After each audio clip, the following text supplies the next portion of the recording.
God, I think that was quite loud. That stinger there, mate. I'm gonna keep turning it up now. Okay, don't do that. Anyway, guys, PlayStation is shutting down a game that cost over $100 million 2 weeks after release, and they're going to refund everyone. Biggest bomb of all time, I think. Look, I mean, some people are trying to downplay this, saying the game only cost $100 million. I'm like, You no, can't the game was downplay this. closer. This is massive. It is, yeah. The game cost closer to $200 million, if not more than that. And they've been working on it for 8 years. And after the first full week, they were looking to shut it down. Dude, I've been wrecking on this game, not only on my channel. I think we've even talked about this game over here at least twice during one of our podcasts. And I've been wrecking on it over at that game place. This thing was dog doo-doo right from launch, even before that. The beta, nobody wants to play it. If it takes 8 minutes or more to get a team together to play a game, yeah, even that's an issue, right? Yeah, even in cross-platform mode, it means there's nobody playing it. Nobody wanted this. Nobody needed it. It was ugly, unoriginal, uninventive in every way. And it was so dull because every aspect of this was so driven by agenda that everything is generic. Even the name of the spaceship, we were talking about this earlier today on a video I did. The name of the spaceship that this is all based out of is called North Star. How much more simple can you get than that? Concord. Does that convey anything to you? No.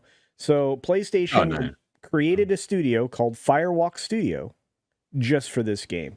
And now, if you bought it digitally, you're getting a refund. Anyway, let's take a look at the story. This is bonkers. No, you're getting a refund anyway. That's what I said. Yeah. No, not just digital. Yeah, just all of it. You're getting a refund. So, I think you know, I think we've got to appreciate the fact that Concord has now gone down twice in history as a huge failure. Oh, wow. So, way bad jokes. Anyway, let's take a look at this. Right, so PlayStation will be taking its new Firewalk-developed live services game Concord offline this Friday and issuing refunds to players just 2 weeks after its August 23rd launch. I mean, this is insane. So the team-based first-person shooter game is reported to have drawn a historically small audience during its initial availability across PlayStation 5 and PC, with third-party PC-based gaming data website SteamDB showing 30 current players in-game at the time of publication on Tuesday. We'll have a look at this as well. It's got 111 players right now. It's only ever had a peak of 697. And also, you can't buy it anymore. It's done. So it literally says here, this app has been retired and is no longer available on the Steam store. So they've already cut it. They've already done. Which is crazy, really. I mean, it was not crazy. I mean, it just, people just didn't care, basically. Not enough people playing it. People weren't interested. So at the peak of its short history, Concord had 697 concurrent players, drastically low for a PlayStation new release, and ranked towards the bottom of PlayStation's weekly sales chart.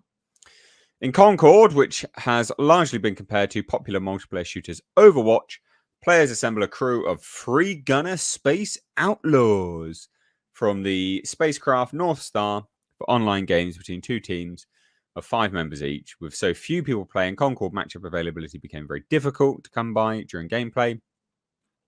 We do get a statement here from Firewalk Studios. Says, Concord fans, all 10 of them, we've been listening closely to your feedback since the launch of Concord on PlayStation 5 and PC. I want to thank everyone, all 12 of you, who has joined the journey aboard the North Star, that journey to failure, interplanetary collision. Your support and the passionate community that has grown around the game has meant the world to us. However, while many qualities of the experience resonated with players, we also recognize that other aspects of the game and our initial launch didn't land the way we'd intended. Therefore, at this time, we have decided to take the game offline beginning September 6, 2024, and explore other options, including those that will better reach our players. While we determine the best path ahead, Concord sales will cease immediately, and we'll begin to offer a full refund for all gamers who have purchased the game for PS5 or PC. Per PlayStation, customers who purchase Concord from the PlayStation Store or PlayStation Direct will receive a refund to their original payment method, while Steam, Epic Games Store, and physical copies will be refunded through their respective digital storefronts and retailers. So even physical copies. Once refunded, players will lose access to the game. Well, you're losing access to the game anyway. I mean, there you go. Pretty mad, but it does look like shit. I hate live service games. I hate playing with other people. All right, I'm antisocial. Just leave me be. Okay, just piss off. Let me play a game by myself. All right, I don't want to play with other people. I don't want to play a game with some like 15-year-old, I don't know, Ukrainian from halfway around the world or whatever. Just kicking my ass. I'm not interested. All right, I just want to go through, play a game by myself, be antisocial. It's all good. And every game wants to be Fortnite now, and that's shit. So this looks like shit. It's gross looking. Look at this. It looks gross. This is captured on PS5. I'll be ashamed of myself. Look at this. Like the graphics are awful. This is PS5 graphics. That's bad.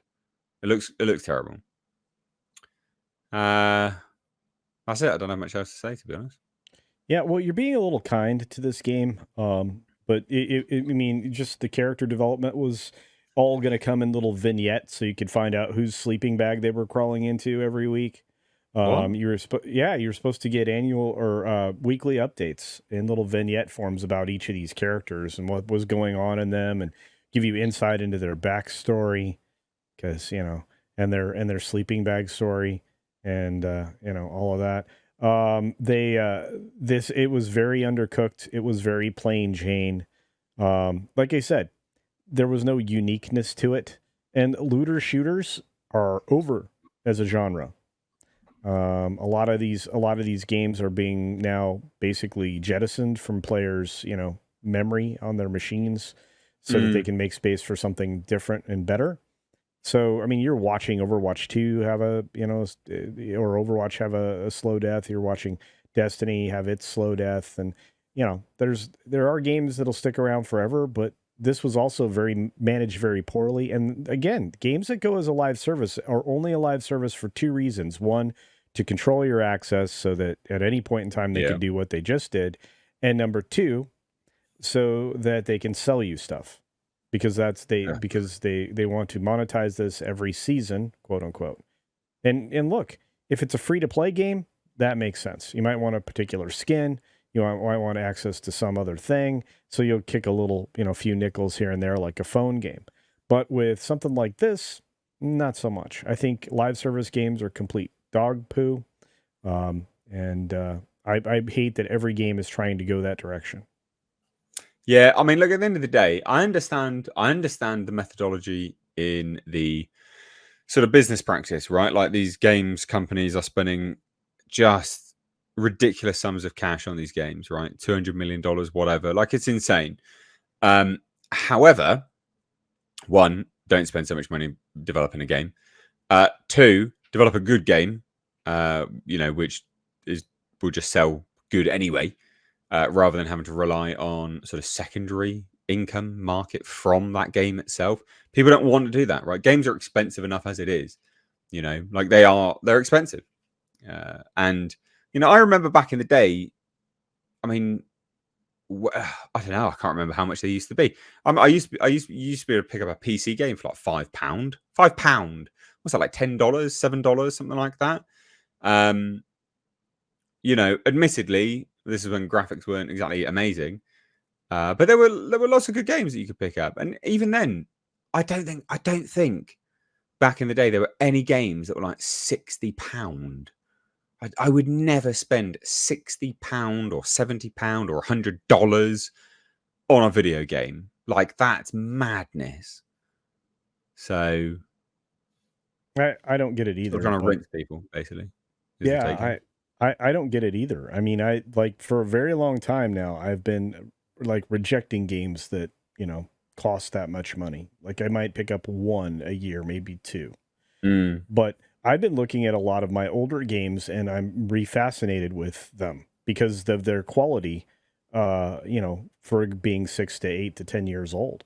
It's like, this game, like you could play GTA 5 for a decade now or more. That game is high end. Everybody should love that game. But GTA 6 is looking very much like it's going to lean into the modern messaging garbage.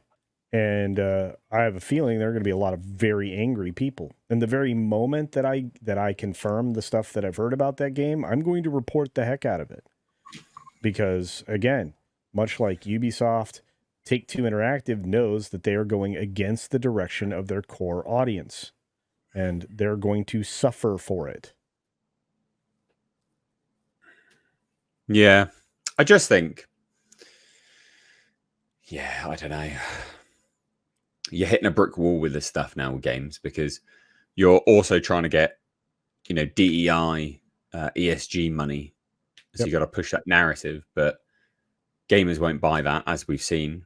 Nope.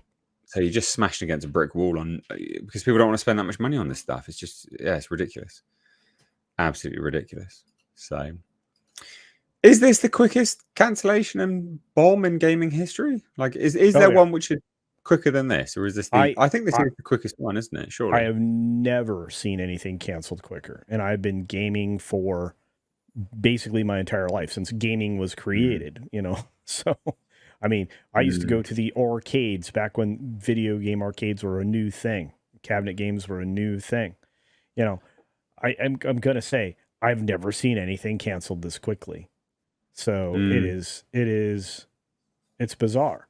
Not to mention the fact that they literally pulled it like this thing isn't 2 weeks old and they're saying we're done.